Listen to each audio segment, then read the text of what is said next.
OCD affects about 1 to 2% of the general population. It is equally common amongst men and women. Most people develop it before the age of 25. It often onsets in childhood, but it can also begin in late adolescence or early adulthood.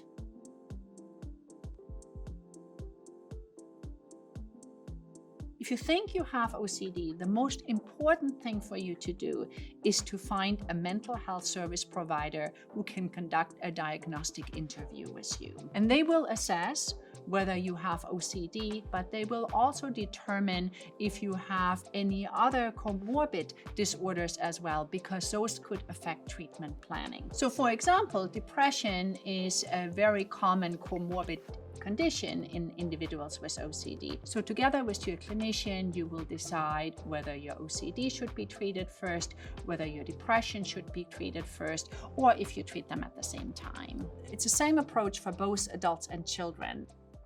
Once you or someone you love is diagnosed with OCD, it's really important to seek treatment.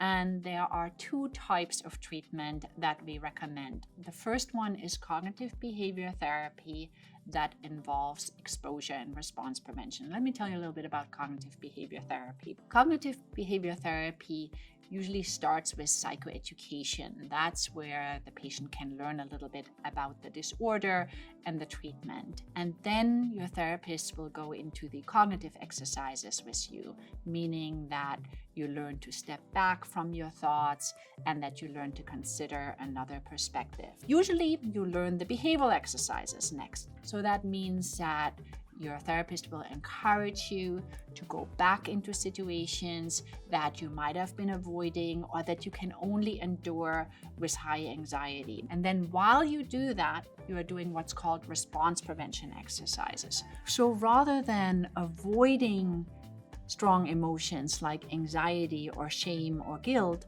over the course of treatment, you actually learn to lean into these emotions. You learn to tolerate these emotions. And I know that sounds difficult at first, but I can tell you the payoff is huge and it gets easier over time. And then before treatment ends, you learn relapse prevention strategies. Those are the strategies that help you maintain your gains. Treatment is usually somewhere between 16 and 20 or 22 sessions long. And it actually works pretty well. About 60 to 80% of patients improve with this kind of treatment. And then we also recommend pharmacotherapy for OCD. So pharmacotherapy can be used as a standalone treatment, or it can be used in combination with cognitive behavior therapy. Pharmacotherapy for OCD usually involves treatment with serotonin reuptake inhibitors, or SRIs.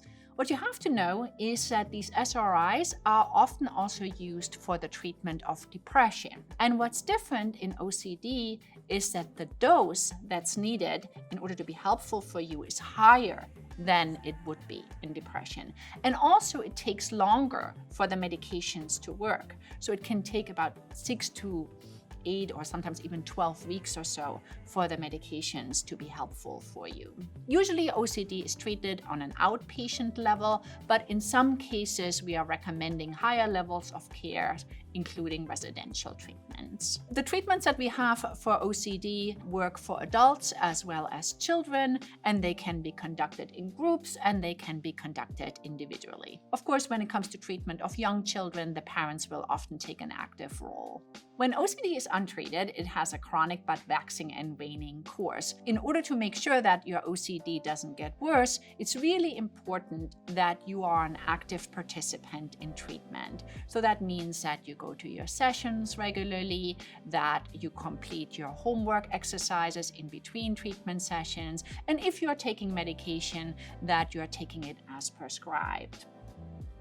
It's really important that you educate yourself about the disorder so that you understand what's going on with your loved one. They don't enjoy doing these compulsions. They do them in order to regulate their anxiety and their distress. Your healthcare provider can also help you find ways to respond to excessive requests for reassurance, and they can teach you what to do if your loved one asks you to participate in their compulsions. So for example, if your loved one asks you over and over again, did you turn the lights off? You might learn to say, Honey, remember I already answered this question once. Or you might learn to say, remember we agreed in session that I won't be answering these kind of questions anymore. And finally, as a family member, you can also be a really important support person for your loved one. You can be a cheerleader and help them celebrate small gains. And most importantly, you can offer them hope. Usually people with OCD have pretty good insight and they understand that their compulsions are not connected in a realistic way with what they are trying to prevent.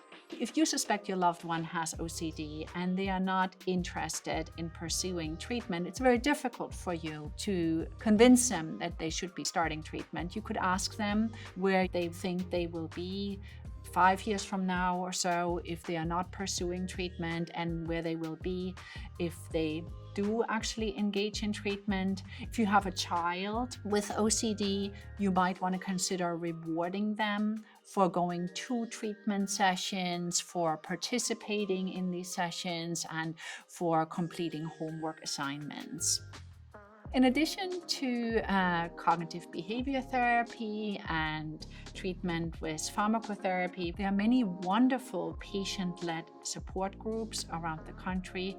And more recently, we've actually seen an increase in technology-based and technology-enhanced interventions for OCD. So there are some really excellent internet-based treatments for OCD or smartphone-based treatments for OCD. You could also consider reading some of the excellent self-help books for OCD that are mentioned on the website of the International OCD Foundation. A common myth in OCD is that people with OCD can't lead happy or fulfilling lives. And it's really important to know that OCD is very common, and especially with proper treatment, people can have very rewarding, very fulfilling lives. About 20% of people relapse after CBT that was initially successful. But if that happens, you often just need to remind yourself of what originally helped you during your treatment. So pay attention to your toolbox, re-engage in some of those treatment strategies. And if you can't do it on your own, that's okay. Just go back to your therapist. You might just need a few booster sessions and then you will be back on track. If you or a family member have OCD, there are many wonderful resources available to you.